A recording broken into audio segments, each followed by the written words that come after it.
നമസ്കാരം, കസിം ഭായി ആണ്.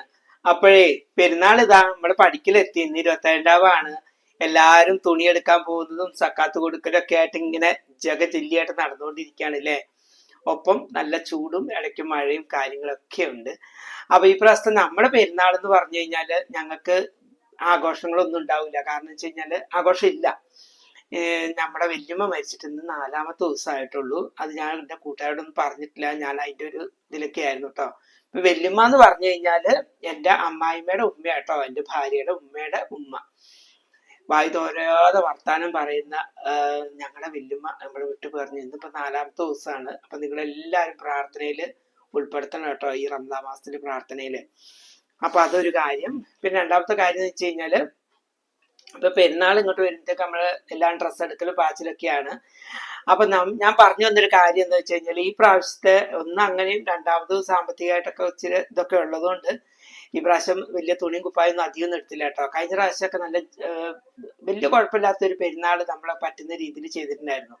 കാരണം നമ്മൾ വേറെ സ്ഥലത്തും ജോലി ചെയ്യേണ്ട നാട്ടിലോട്ട് വരുമ്പോൾ നമുക്ക് ഒരു പ്രത്യേകത കേട്ടോ പെരുന്നാളിന് ലീവിന് വരുന്നത്. അതെല്ലാ കൂട്ടുകാർക്കും അങ്ങനെ ഫീൽ ചെയ്ത കൂട്ടുകാർക്കറിയാം. നമ്മൾ നാട്ടിൽ നിൽക്കുന്നതിനെക്കാട്ടും നമുക്കൊരു ഉത്സാഹമാണ്. നമ്മൾ എവിടെയെങ്കിലും ജോലിക്ക് ഒരു 2 മാസമൊക്കെ നിന്നിട്ട് അല്ലെങ്കിൽ പോട്ടെ ഒരു ആഴ്ച 2 ആഴ്ച പണിയെടുത്ത് നിന്നിട്ട് പെരുന്നാളിന്റെ ലീവിന് വീട്ടിലോട്ട് വരുന്നൊരു സുഖം ഉണ്ടല്ലോ. അപ്പൊ നമ്മുടെ കയ്യിൽ പൈസയൊക്കെ കുറച്ചൊക്കെ ഉണ്ടാവും. അത് കാത്തു സൂക്ഷിച്ച് പിന്നെ കുട്ടികൾക്ക് എല്ലാവർക്കും ഡ്രസ്സ് എടുത്ത് നമ്മുടെ വീട്ടിലുള്ളവർക്ക് ഡ്രസ്സ് എടുത്ത് നമുക്ക് ഡ്രസ്സ് എടുത്ത് നമ്മൾ പെരുന്നാളിനെ വരവേൽക്കാൻ വേണ്ടി കാത്തിരിക്കുന്ന ഒരു ആഘോഷം. ആ ഒരു മൂഡൊന്നും ഈ പ്രാവശ്യത്തെ പെരുന്നാളിന് ഇല്ല. കാരണം വെച്ച് കഴിഞ്ഞാൽ ഇപ്പൊ നാട്ടിൽ തന്നെയായിട്ട് ആ ഒരു ഫീലിംഗ് ഒന്നും എനിക്ക് തീരെ കിട്ടുന്നില്ല കേട്ടോ. ഒന്ന് ഇനി രണ്ടാമത്തെ ഒരു കാര്യം എന്ന് വെച്ച് കഴിഞ്ഞാല് പൈസയുടെ കാര്യമാണെങ്കിൽ ഇപ്പം അവിടെയൊക്കെ പണിയെടുത്ത് വരുമ്പോൾ കുറച്ച് കാശൊക്കെ ഉണ്ട്. ഇതിപ്പോ അന്നന്ന് പണിയെടുത്ത് അന്നന്ന് ചെലവ് പോകുന്നുണ്ട്. അതും ഒന്നും പ്രത്യേകിച്ചില്ല. പക്ഷെ എങ്കിലും ഞാൻ പറഞ്ഞൊരു കാര്യം എന്താ വെച്ച് കഴിഞ്ഞാൽ നമ്മൾ ഇങ്ങനെ ഒരു അവസ്ഥയിൽ നമ്മുടെ മക്കൾക്ക് ഇതൊന്നും അറിയത്തില്ല. നമ്മുടെ സാമ്പത്തികം എന്താന്നോ അന്ന് അവർക്കറിയത്തില്ല. അല്ല നമ്മള് വീട്ടില് ഇങ്ങനെ ഒരു സംഭവം ഉണ്ടാവുകൊണ്ട് പെരുന്നാൾ കഴിക്കാൻ പാടില്ല എന്നുള്ളൊരൊന്നും മക്കൾക്ക് സംബന്ധിച്ചതില്ല. അവര് നോക്കുമ്പോ നമ്മുടെ വീടിന്റെ അടുത്തുള്ള കുട്ടികളൊക്കെ പെരുന്നാളിന് നല്ല ഉടുപ്പിട്ട് മൈലാഞ്ചി ഇട്ട് ഇങ്ങനെയൊക്കെ നടക്കുന്നു, കുഞ്ഞു മക്കള്. അപ്പൊ അവർക്ക് അതേ ഫീലിംഗ് അവർക്ക് കിട്ടണം. അപ്പൊ അവർക്കില്ലെങ്കിൽ അവർക്ക് വിഷമയോ നമുക്ക് ഡ്രസ്സ് ഇല്ലല്ലോ എന്നുള്ളത്. ഈ ഡ്രസ്സ് എടുക്കുക എന്ന് പറഞ്ഞത് കഴിഞ്ഞാല് ഈ പെരുന്നാൾക്കൊരു പുത്തൻ ഉടുപ്പിടുക എന്നുള്ളത് ഒരു സുന്നത്തായ കാര്യമാണ്. അതുകൊണ്ടാണ് എല്ലാ മുസ്ലിങ്ങളും ഇപ്പം ഒരു പുതിയതാണ് ഡ്രസ്സ് ഇട്ട് പള്ളിയിൽ പോകുന്നു, കുട്ടികൾക്ക് മേടിച്ചു കൊടുക്കുന്നു, എല്ലാവരും അങ്ങനെ എടുക്കുന്നു. പഴയ കാലം പോലെ ഒന്നല്ല. ഇപ്പൊ എല്ലാവരും ഒന്നും ഡ്രസ്സൊക്കെ നല്ല രീതിയിൽ നല്ല വില കൂടിയ ഡ്രസ്സുകളൊക്കെ എടുക്കാൻ പറ്റിയ കാലഘട്ടത്തിലൊക്കെ എല്ലാം ജീവിക്കുന്ന ഒരുമാതിരിപ്പെട്ടത്. പക്ഷെ പാവങ്ങളും ഉണ്ട്. അപ്പൊ ഞാൻ പറഞ്ഞു വെച്ച് കഴിഞ്ഞാൽ ഇപ്രാവശ്യം എനിക്ക് എല്ലാവർക്കും കഴിഞ്ഞ പ്രാവശ്യം എൻ്റെ പെങ്ങന്മാർക്കും ഉമ്മാക്കൊക്കെ ഉമ്മച്ചിക്ക് ഞാൻ എന്തായാലും ഒരു നൈറ്റ് എടുക്കും, ഉമ്മാക്ക് അതേ വേണ്ടുള്ളൂ. പെങ്ങന്മാർക്കാണെങ്കിലും ഒരു നൈറ്റ് ഒക്കെ എടുത്തു കൊടുക്കാൻ പറ്റിയിട്ടോ. ഇപ്രാവശ്യം അവർക്കൊന്നും കൊടുക്കാൻ എനിക്ക് പറ്റിയില്ല.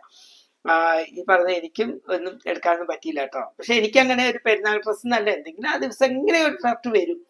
അതുകൊണ്ട് പിന്നെ എനിക്ക് വലിയ ടെൻഷൻ ഒന്നുമില്ല. എനിക്ക് അങ്ങനെ ഒരു പെരുന്നാൾ ഡ്രസ്സ് എടുക്കാന്ന് അങ്ങനെയൊന്നുമില്ല. എനിക്കൊരു ഡ്രസ്സ് വേണം തോന്നുമ്പോൾ ഷർട്ട് മേടിക്കാം, അങ്ങനെയുള്ള പെരുന്നാൾ ഡ്രസ്സ് എന്ന് പറഞ്ഞ ഡ്രസ്സ് ഞാൻ അങ്ങനെ എടുക്കാറൊന്നുമില്ല. പക്ഷെ പെരുന്നാൾക്ക് എല്ലാവർക്കും കൂടി എടുക്കുമ്പോൾ ടീഷർട്ട് എന്തെങ്കിലും എടുക്കും.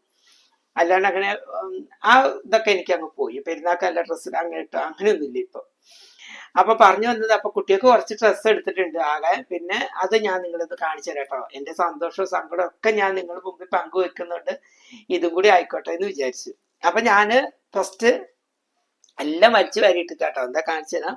ഫസ്റ്റ് നമ്മുടെ ചോട്ടുവിന്റെ ചിപ്പൂട്ടിന്റെ ഡ്രസ്സ് കാണിച്ചു തരാം. ഇതാട്ടോ ചിപ്പൂട്ടിക്ക് മേടിച്ച ഡ്രസ്സ്. ഇതൊരു ഉടുപ്പാണ്. പിന്നെ അതിന് ഓവർകോട്ടായിട്ട് ജീൻസിന്റെ ഒരു ഇതുണ്ട്. പിന്നെ മൂത്ത സന്തതി ഷിഫാന, അവക്ക് ഡ്രസ്സ് എടുക്കാൻ മാത്രമാണ് അന്നും ഇന്നും ചെറുപ്പം തൊട്ട് ഈ സമയം. ഇപ്പം 12 വയസ്സായി അവക്ക്. പക്ഷെ അതുവരെ അവൾക്ക് ഡ്രസ്സ് എടുക്കാൻ കുറച്ച് ബുദ്ധിമുട്ട്. എന്ത് കൊണ്ട് കൊടുത്താൽ അവൾക്ക് പറ്റില്ല കേട്ടോ. മുപ്തിയാർ എന്നോട് പറഞ്ഞെന്ന് വേണമെങ്കിൽ ഫർദ ഈ ഒരു ചിന്ത മാത്രമേ ഉള്ളൂ. ഫർദ അവക്ക് വേറെ ഇങ്ങനെ ഒന്ന് ഈ തണുത്ത കുപ്പായ വേണം. ഒരു ഇറിറ്റേഷൻ ഡ്രസ്സിൽ വരാൻ പാടില്ല. ചെറുപ്പത്തിലെ ഫാൻസി ഡ്രസ്സ് എന്ന് പറഞ്ഞ തൊട്ട് ആ കുഞ്ഞു കുട്ടികൾക്ക് നമ്മൾ ഫാൻസി ഡ്രസ്സൊക്കെ ഇട്ട് കൊടുക്കില്ല, നല്ല തിളക്കമുള്ള. അതൊന്നും ആ കൊച്ചിന് അന്നേ അലർജി ആയിരുന്നു. ഇപ്പൊ ഞാൻ വലുതാമെന്നു ഇപ്പോഴും ഇല്ലാതെ.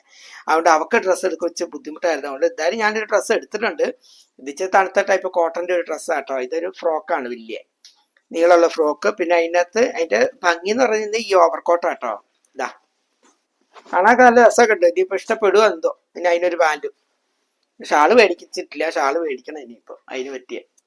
പിന്നെ ഇപ്പൊ എന്താ വെച്ച് കഴിഞ്ഞാല് പിന്നെ ഷിഫമോന്റെ സത്യം പറഞ്ഞു കഴിഞ്ഞാൽ നമുക്ക് ഡ്രസ്സ് എടുക്കുന്ന പോലെ അല്ല, പിള്ളേരുടെ ഡ്രസ്സിനൊക്കെ ഭയങ്കര പൈസ കേട്ടോ. അപ്പൊ ഞാൻ എല്ലാ കൊല്ലം എടുക്കുന്ന തന്നെ കണ്ണൂർ പോയിട്ട് നമ്മള് സൂര്യ ഡിസ്കൗണ്ട് സെയിൽ തന്നെ ഷർട്ട് എടുത്തിരിക്കുന്നത്. അപ്പൊ ശിവമോൻ ഈ പ്രാവശ്യം ഡ്രസ്സ് എടുത്തപ്പോ ഈ എന്താ ഒരു പാൻറ്റും കൂടെ ഒരു പാൻറ് കിട്ടുന്ന ആ ടൈപ്പ് കിട്ടി. അപ്പൊ അതുകൊണ്ട് ഞാൻ അങ്ങനത്തെ എടുത്തു കേട്ടോ. അതിന്റെ ഒരു പാൻറ് കളർ ഇതും ഒരു ഇത് കളറും കേട്ടോ. അപ്പൊ ഷർട്ടും ഉണ്ട് അങ്ങനത്തെ, പക്ഷെ തീരെ ഒരു ഇതുപോലെയാണ് എനിക്ക് ഇഷ്ടപ്പെട്ടാത്തോണ്ട് ഷർട്ട് നല്ലൊരു ക്വാളിറ്റിയിൽ ഷർട്ട് എടുത്തുട്ടോ. നല്ല കളർ കേട്ടോ. ഷിപ്മോന്റെ ഷർട്ട് കളർ നോക്കി എനിക്ക് ഇഷ്ടപ്പെട്ടോ. എനിക്ക് ഭയങ്കര ഇഷ്ടപ്പെട്ടു. ഞാൻ ഇങ്ങനത്തെ ഷർട്ട് എടുക്കാൻ നോക്കി എനിക്ക് കിട്ടിയില്ല സത്യത്തില്. എനിക്ക് അങ്ങനത്തെ കളറൊക്കെ ഭയങ്കര ഇഷ്ടമാണ്. പിന്നെ കൊണ്ടാട്ടിക്കാൻ നൈറ്റ് ഇത് കണ്ടാൽ എല്ലാവരും വിചാരിക്കും ചുരിദാറാന്നല്ല കേട്ടോ. അത് നൈറ്റിയാണ്. ഇതിന്റെ കൂടെ ഷാളും കൂടെ വരുന്നുണ്ട്. അടിപൊളിയാട്ടോ. ഇതുണ്ടോ, ഇത് ഷാളാണ്. ഈ നൈറ്റിക്കുള്ള ഷാളാണ് കേട്ടോ. രണ്ട് മാച്ചിങ് കിട്ടും. ഇത് മേടിക്കുമ്പോൾ കുറച്ച് റേറ്റ് കൂടുതൽ, 300-350 രൂപ. ഞാൻ നോക്കുമ്പോൾ നൈറ്റിക്ക് 200 രൂപയുണ്ട്, ഷാൾ എടുക്കാൻ 150-200 രൂപയുണ്ട്. അപ്പൊ ഇതിനോട് കണക്ട് ആയിട്ട് അതോ നമുക്ക് നൈറ്റിക്ക് ചേരുന്ന ഷാള് കിട്ടത്തുമില്ല. അപ്പൊ എന്തായാലും ഇത് കിട്ടി. അപ്പൊ ഇത് രണ്ട് കളറാണ്. ഇത് കാണുമ്പോൾ ഇത് ഡാർക്ക് ഗ്രീൻ ആണ്, ഇത് ഒരു ബ്ലൂ ഇതാണ്, അതാണ്. അപ്പൊ അതിന്റെ എന്താ കാര്യങ്ങളൊക്കെ പാവടയൊക്കെ. പിന്നെ നമ്മുടെ ഉമ്മച്ചിക്ക് ഒരു ഷാള്, ഉമ്മച്ചിക്ക് അതുപോലെ തന്നെ ഒരു നൈറ്റ്. അത്രേ ഉള്ളൂ കേട്ടോ. ഇത്രേ ഉള്ളൂ ഡ്രസ്സ്. ഇത്രയും പ്രാവശ്യം എടുത്തുള്ളൂ. കഴിഞ്ഞ പ്രാവശ്യം കുറച്ച് കൂടുതൽ ഇത് എത്ര തന്നെ കുറച്ച് പൈസ ആയിട്ടോ. കുറച്ച് കടമൊക്കെ മേടിച്ചിട്ടാണെങ്കിലും പിള്ളേർക്കുള്ള ഡ്രസ്സ് എടുത്തിട്ടുണ്ട്. കാരണം നമ്മൾ വർഷത്തിൽ ഒരിക്കലേ ഡ്രസ്സ് എടുക്കുള്ളൂ. പിന്നെ വേറെ ഡ്രസ്സ് അങ്ങനെയൊന്നുമില്ല. ഞങ്ങൾ അങ്ങനെ ഇടയ്ക്ക് കല്യാണത്തിന് മറ്റോ ഡ്രസ്സ് എടുക്കുക, ബർത്ത്ഡേക്ക് ചിലപ്പോൾ കുട്ടികൾക്ക് എന്തെങ്കിലും ഡ്രസ്സ് ആരുതാണോ ബർത്ത്ഡേ അവർക്ക് ഡ്രസ്സ് എടുത്ത് കൊടുക്കും. ചിലപ്പോൾ ചുമ്മാനാണ് ഷർട്ട് മാത്രം. അങ്ങനെ നമ്മുടെ പിള്ളേർക്ക് അങ്ങനെ ഡ്രസ്സ് അങ്ങനെ ഒന്നുമില്ല. എന്നാലും പെരുന്നാളിന് ഒരു ഡ്രസ്സ് പുതിയ ആഗ്രഹം ഇല്ലാത്ത മക്കളുണ്ടാവുമല്ലോ. അപ്പൊ അവർക്ക് എല്ലാവർക്കും ഡ്രസ്സ് ഇത്രേ എടുത്തിട്ടുള്ളൂ ഈ പ്രാവശ്യം. ഇതും കൂടെ തൃപ്തിപ്പെടുകയാണ് ഞങ്ങൾ കേട്ടോ. അപ്പൊ ഇത്രേ ഉള്ളൂ. അപ്പൊ നിങ്ങളൊക്കെ ഡ്രസ്സ് എടുത്തോ? എന്താണ് നിങ്ങളുടെയൊക്കെ വിശേഷങ്ങളൊക്കെ? പെരുന്നാളൊക്കെ എല്ലാവരും ഇങ്ങനെ എടുത്തെത്താറായില്ലേ? എനിക്ക് പെരുന്നാളിന്റെ ഡ്രസ്സ് എടുത്ത സമയത്ത് വളരെ എനിക്കൊരു ഓർമ്മ എന്താ വെച്ച് കഴിഞ്ഞാല്, ലോക്ക്ഡൌൺ കാലത്ത് നമ്മളങ്ങനെ കുടുങ്ങിയിരിക്കുന്ന സമയമില്ലേ. അപ്പൊ നമുക്ക് ഡ്രസ്സും വേണ്ട ഒന്നും വേണ്ടാത്ത സമയത്ത് എൻ്റെ പ്രധാനപ്പെട്ട എൻ്റെ ഒരു സുഹൃത്ത് വിളിച്ച് പെരുന്നാളിന്റെ 2 ദിവസം മുമ്പ് വിളിച്ചു ചോദിച്ചു, കുട്ടികൾക്കൊക്കെ ഡ്രസ്സ് എടുത്തോന്ന് ചോദിച്ചു. അപ്പൊ ഞാൻ പറഞ്ഞു ഇല്ലടാ, ഈ പ്രാവശ്യം അങ്ങനെ പോട്ടെ, എല്ലാ കൊല്ലം ഡ്രസ്സൊക്കെ എടുത്തല്ലോ. അത് പറ്റില്ല, കുട്ടികൾക്ക് ഡ്രസ്സ് എടുക്കണം. ഞാൻ പറഞ്ഞു എല്ലാ കൊല്ലം ഉണ്ട്, അത്യാവശ്യം ഡ്രസ്സൊക്കെ ഉണ്ട്, അതൊക്കെ മതി. ഇപ്പൊ ലോക്ക്ഡൌൺ ആണെങ്കിൽ നമുക്ക് പട്ടിണി ഒന്നും ഇല്ലാണ്ട് കഴിഞ്ഞു പോയിട്ടുണ്ടായിരുന്നു. അപ്പൊ അവൻ പറഞ്ഞു പറ്റില്ല, ഈ പ്രാവശ്യത്തെ എൻ്റെ കുട്ടികൾക്ക് ഡ്രസ്സ് എൻ്റെ വകയായിരിക്കും വേണ്ടിട്ട് അവൻ കുറച്ച് പൈസ എൻ്റെ അക്കൗണ്ടിൽ ഇട്ടുപോയി. കുറച്ച് പൈസ എന്ന് പറഞ്ഞാൽ ചെറിയ പൈസ ഒന്നുമില്ല, 10,000 രൂപയായിട്ടോ അവൻ ആ ലോക്ക്ഡൌൺ സമയത്ത്. ഞാൻ എൻ്റെ കണ്ണിങ്ങനെ എന്താ പറയേണ്ടതെന്ന് അറിയാത്തില്ല. ഇത് പറയാ ചില സമയത്തൊക്കെ നമുക്കൊരു കിട്ടുന്ന ഒരു ഇതില്ലേ, എനിക്ക് കിട്ടിയിട്ടുണ്ട്. അത് അതിനെന്താ പറയാ, അതും ഒരു സക്കാത്ത് എന്ന് പറയാൻ പറ്റില്ല. സക്കാത്താണ്, അവർക്ക് സക്കാത്ത് എന്ന് അറിയില്ല, കാരണം ക്രിസ്ത്യൻ കൂട്ടുകാരനാട്ടോ. അവർക്ക് അതിനെ കുറിച്ചൊന്നും അറിയത്തെന്ന് എനിക്കറിയത്തില്ല. ക്രിസ്ത്യാനിയുടെ ഒരു സുഹൃത്താട്ടോ. അവന്റെ പേര് ഞാൻ പറഞ്ഞില്ല, കാരണം അവൻ എന്നേ എന്നോട് ഇതൊന്നും അംഗീകാരമായിട്ടോ അല്ല വലിയ സംഭവമായിട്ടൊന്നും കരുതില്ല. എന്റെ കൂട്ടുകാരന് ഞാൻ എന്താ കൊടുക്കേണ്ടത് എനിക്ക് അതും ചെയ്താന്ന്, അല്ലാണ്ട് ഇത് പ്രത്യേകത വലിയ ബഹുമതിയായിട്ടൊന്ന് കാണേണ്ടത് അവനോട് എപ്പോഴും പറയുന്നൊരു കാര്യമാട്ടോ. അതുകൊണ്ട് ഞാൻ അവന്റെ പേര് മെൻഷൻ ചെയ്യുന്നില്ല. എത്ര നന്ദി പറഞ്ഞാലാണ് തീരെ. ഞാൻ ഈ കടമൊക്കെ എവിടെ ചെന്ന് തീർക്കുന്നത് അറിയില്ല, എത്ര സന്തോഷമാണില്ല. അപ്പൊ ആ സമയത്ത് അവൻ എനിക്ക് ആ കൊണ്ടുതന്ന ഇതില്ലേ, എന്നിട്ട് അന്ന് കുട്ടികൾക്ക് കുറച്ച് ഡ്രസ്സൊക്കെ എടുത്തു. പിന്നെ എനിക്ക് പ്രധാനപ്പെട്ട കുടുങ്ങിക്കിടന്നൊരു കട ഉണ്ടായിരുന്നു, പ്രത്യേകിച്ച് ബാങ്കിലെ സ്വർണത്തിന്റെ കേസ്.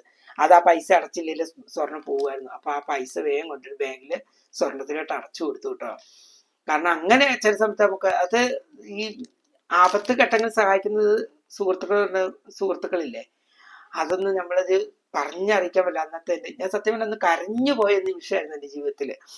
കാരണം ആദ്യമായിട്ടുള്ളൊരു അനുഭവമായിരുന്നു എനിക്ക്. അപ്പൊ ആ കാലമൊക്കെ നമ്മൾ കടന്നുപോയി, ലോക്ക്ഡൌൺ കാലമൊക്കെ. പിന്നെന്താ ഇപ്പൊ കുഴപ്പം, ഈ നിമിഷം ഈ നേരം നമ്മൾ നിന്ന് കടന്നു പോകും. വേറെ ദിവസം നമുക്ക് നമ്മുടെ ജീവിതം ഇങ്ങനെയാണ്, ഒരു കയറ്റത്തിനൊരു ഇറക്കം, ഒരു ഇറക്കത്തിനൊരു കയറ്റമായിട്ട് അങ്ങനെ പോയിക്കൊണ്ടിരിക്കും നമ്മുടെ ജീവിതം അല്ലേ. അപ്പൊ നമുക്ക് തളരാതെ തന്നെ അങ്ങനെ മുമ്പോട്ട് പോവാം. പുതിയ വീഡിയോ വിശേഷമായിട്ട് വരാം. അപ്പൊ എല്ലാവർക്കും അഡ്വാൻസ് ഈദ് മുബാറക്. ടാറ്റാ.